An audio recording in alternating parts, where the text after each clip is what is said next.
Magandang araw po, welcome po sa aking channel, Love9 TV. Patalasasan po, meron po ba kayong mga properties na napapabayaan or non-performing assets? Plan nyo ibenta, pero wala kayong oras sa pagbenta nito. Kung ito'y pagkakatiwala nyo po sa amin, tawag lang po kayo sa aking numero, usap po tayo, gawin ko po ng video for free. Yes, libre po, wala po kayong babayaran. Tutulungan pa namin kayong mabenta ang inyong property. Kami na po bala sa marketing, sa boosting or paid ads. Even sa tripping, hindi na po kayo mapapagod sa pag-entertain ng mga buyers. Kami na po bala sa lahat. Tawag lang po kayo.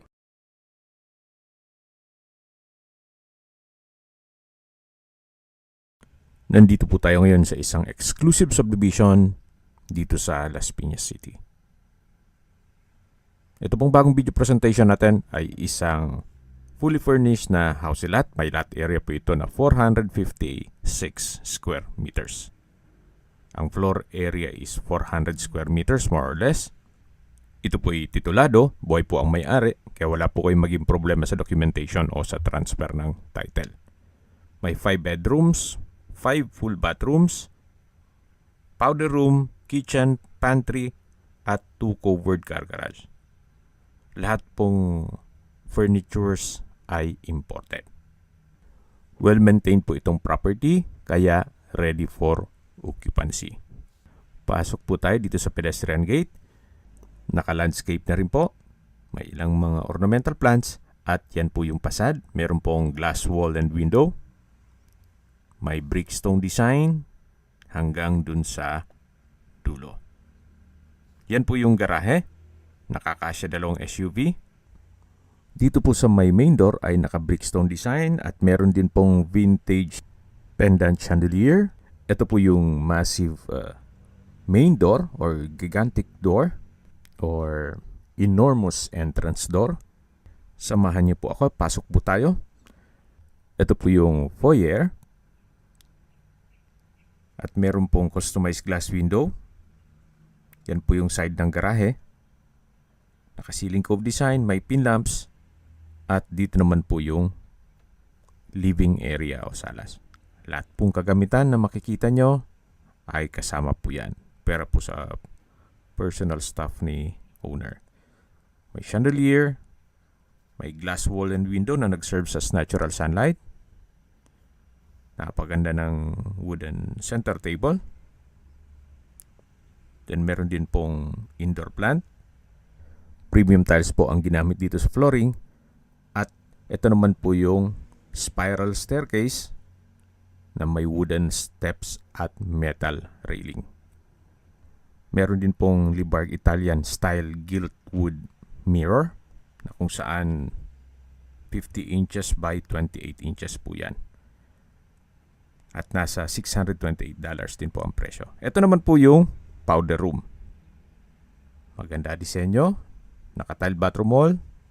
May urinal, water closet, hand wash basin, vanity mirror, at may wall-mounted wooden rack. Meron din pong outlet. Labas po tayo. Yan po, tunghayan nyo po ulit itong living area kung saan napakaaliwalas po. May painting na rin po sa dulo, lampshade, at dito naman po yung papunta sa covered lanai at dining area. Unahin po natin itong covered lanai. May ilang painting din po dito sa wall. Ito po yung dining area. May dining set, chandelier, ceiling cove design, may glass wall and door. At dito naman po yung island na may high chair, pendant lamp. Meron din pong kitchen countertop, kitchen drawer and cabinet, split type aircon, kitchen window, kitchen sink and faucet. Dito naman po yung mga wall-mounted kitchen cabinet, tapos range hood, may built-in oven, at yan naman po yung pantry. Ito naman po yung stock room. So, very organized po. Kung may mga kagamitan kayo, pwede nyo nang ilagay dyan. At lipat na po tayo dito sa may dirty kitchen. May aluminum screen door. May kitchen countertop. Stainless po yung double sink. At sa baba po ay may kitchen cabinet. Malaki naman po ang espasyo nito. At sa dulo naman po ay yung service area. Balik na po ulit tayo dito sa loob. Yan po ulit yung formal kitchen na may island, may pendant lamp, 3 high chair, at dito naman po yung 8-seater na dining table. Then meron din pong access papunta sa garden. Ito naman po yung tinutukoy ko na mga painting. Kasama po yan yung 4 na piraso. At ito naman po yung covered lanai na may aluminum screen door. May table and chair. Then may ilang mga ornamental plants din po sa palibot ito. At tungkol naman po pala sa security, mapansin nyo mababa lang yung bakod. Well, meron pong 24 hours roving guards. At bago tayo makapasok dito sa subdivision, kailangan po maitawag ni owner sa guardhouse. Gawa ng sobrang stricto po. Kaya once na mag-set ng tripping, kailangan ahead of time. Ito po pala yung unang kwarto o first bedroom na kung saan kung meron man po kayong PWD or senior citizen sa pamilya, itong kwarto na to ang para sa kanila. Pwede rin pong guest room, pwede pong gawing office. Kompleto na rin po yan, may office table. Then meron din pong sariling toilet and bath. May multiple lampshade. Ito po yung banyo na kung saan may bathroom countertop, bathroom cabinet, water closet with bidet, shower enclosure, overhead shower, at bathroom window. Ito po yung naka-tile bathroom wall. Yan po yung banyo dito sa first bedroom. Malaki naman po ang espasyo. May glass wall and window na nag-serve as natural sunlight. At meron din po itong access dito sa covered lanai na kung saan meron pong coffee table at naka-brickstone design yung wall. Ito po yung first bedroom. Meron na rin pong wall-mounted cabinet. At paglabas nyo po, yan po yung main door. At dito naman yung living area o salas. At ito na po yung hagdan. Sa ilalim po yan yung powder room na naikutan natin kanina. Ito pong staircase wall ay naka-brickstone design na rin po. Then may mga light effects na rin sa ilalim. Samahan niyo po ako. Akyat po tayo. At nandito na po tayo sa second floor. Ito po yung hallway na pwedeng gawing family area. Yan naman po yung open below. At ito naman po yung master bedroom. Meron po itong sitting area. May split type aircon, naka-ceiling cove design. May customized glass wall and window. Kompleto na furnishings. Napakaganda po ng disenyo. Dito po sa kabilang side ng kwarto ay naka-ceiling cove design. May bed frame and mattress. May side table, lampshade, customized glass wall and window with curtain.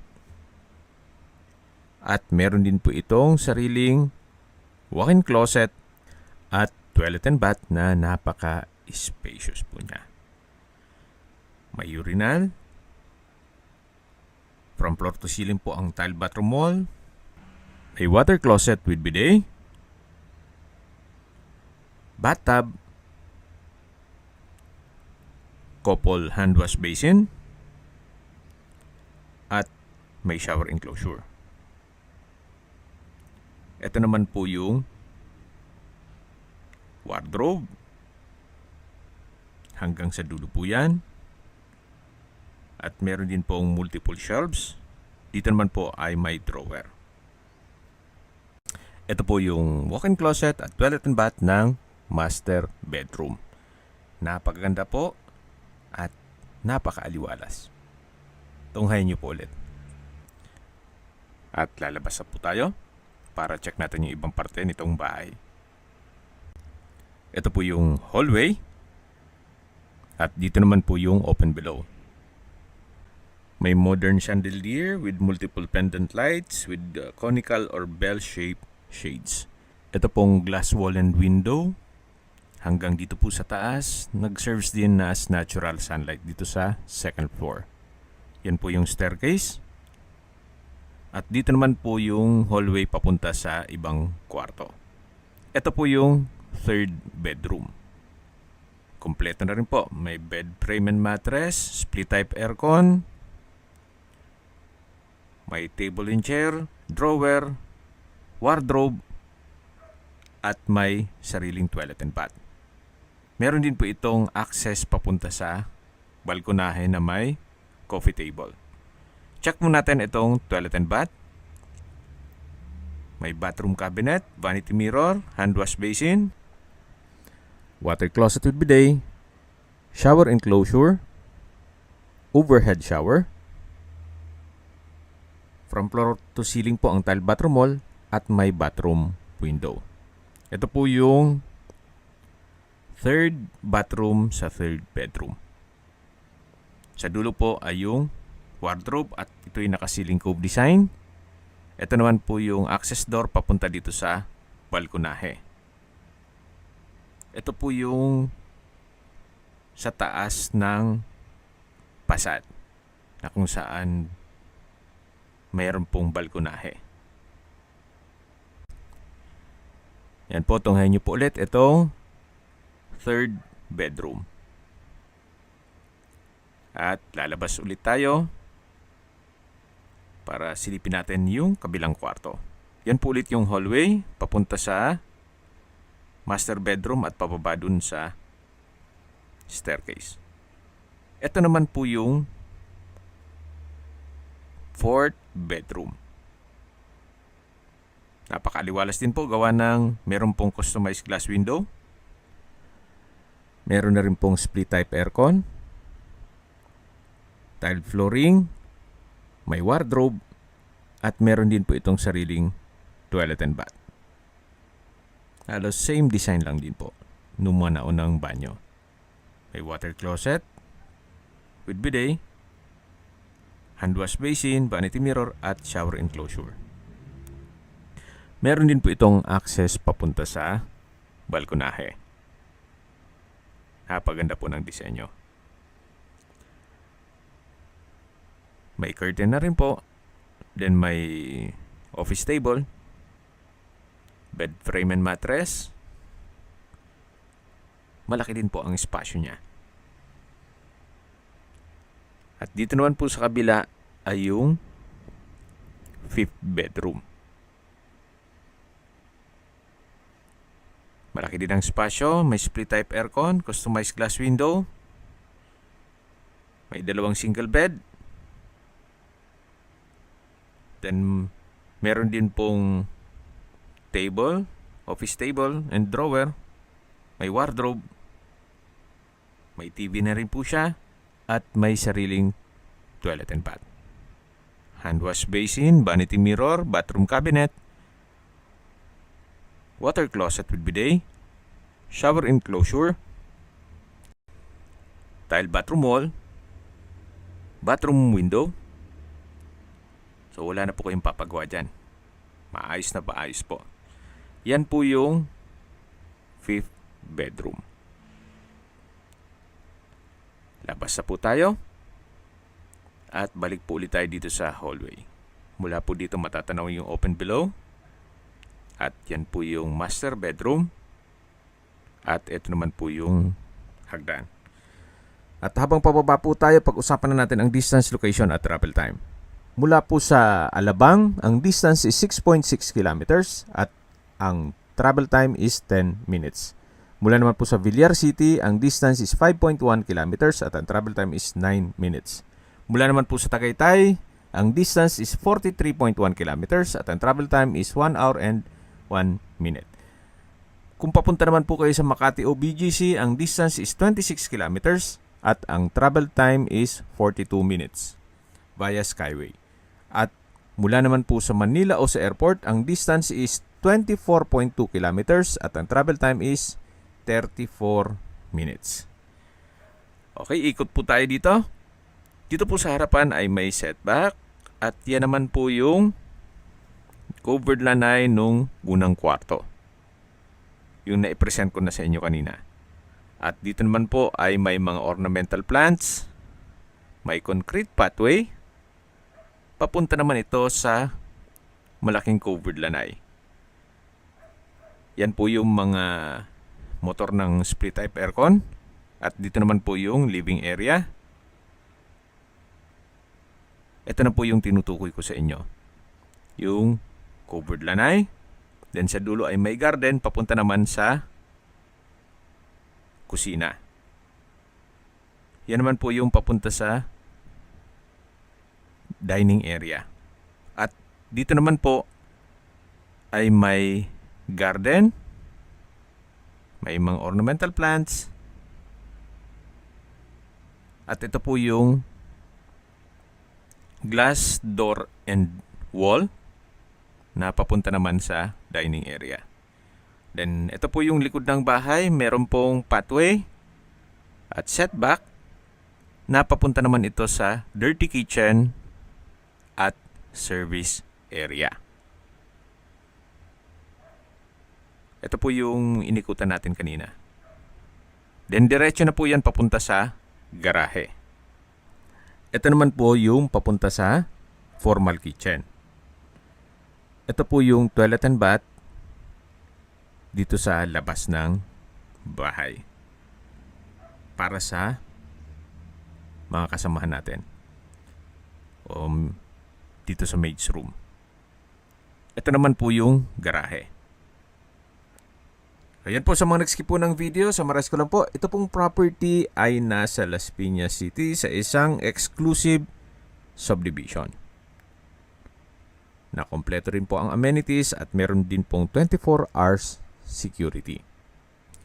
May lot area po ito na 456 square meters at may floor area na 400 square meters more or less. 5 bedrooms with own toilet and bath, 2 car garage, may powder room, maid's room, at fully furnished. Binibenta po ito ni owner sa halagang 64.8 million pesos. Kung tinapos nyo po itong video, you might consider this property. Especially, napaganda ng lokasyon niya.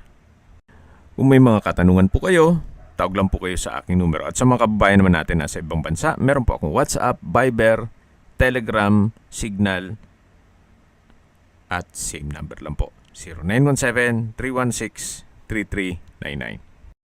Sa mga nagtatanong naman po ng aming Facebook, meron po aming Facebook page na Nov9TV at Facebook Real Video. Meron din pong TikTok at Instagram. May ibang YouTube channel po kami, the Nov9TV channel, Nov9TV Listings, Nov9TV On The Spot, Nov9TV Updates, at Nov9TV House Rental. Sana po naibigyan nyo ang video presentation. Paki-like and subscribe na lang po sa aking channel para ma-update din po kayo sa aking future listings. Kung sakali po hanap nyo yung mas malaking sukat ng lupa, meron din po kami ibang listings na pwede nyong pagpilian. Huwag po kayong mag-atubiling tumawag sa amin.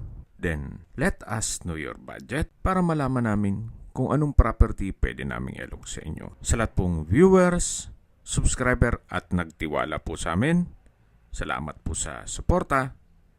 Ingat po kayo lagi at yung pamilya. Maraming salamat po.